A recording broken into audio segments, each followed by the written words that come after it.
আগরতলার পুরাতন জেল এলাকা থেকে একটি বিরল প্রজাতির প্রাণী উদ্ধার করল পুলিশ। রবিবার বন দপ্তরের কর্মীরা এই প্রাণীটিকে পুলিশের হাত থেকে নিয়ে সিপাহীজলা অভয়ারণ্যে ছেড়ে দেন। বিরল প্রজাতির একটি প্রাণী উদ্ধার করল পূর্ব আগরতলা থানার পুলিশ। জানা গেছে, গতকাল রাতে পেট্রোলিং করার সময় পুরাতন আগরতলা জেলের সন্নিকটে প্রাণীটিকে দেখতে পান বিজয় দেববর্মা নামে এক কনস্টেবল। পরবর্তী সময়ে স্থানীয় মানুষের সহযোগিতায় প্রাণীটিকে উদ্ধার করে নিয়ে আসা হয় পূর্ব আগরতলা থানায়। বিরল প্রজাতির এই প্রাণীটিকে লেপার্ড ক্যাট হিসেবে চিহ্নিত করে পুলিশ। রবিবার এই প্রাণীটিকে তুলে দেওয়া হয় বন দপ্তরের হাতে। আর বন দপ্তরের কর্মীরা বিরল প্রজাতির প্রাণীটিকে নিয়ে যান সিপাহীজলা অভয়ারণ্যে।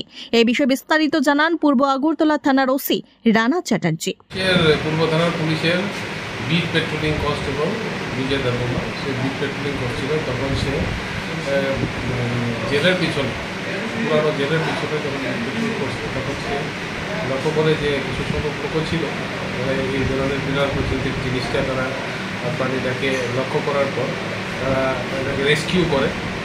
তখন আমরা এটাকে রেস্কিউ করে থানাতে নিয়ে আসি এবং ফরেস্টের অফিসিয়ালদের খবর দিই।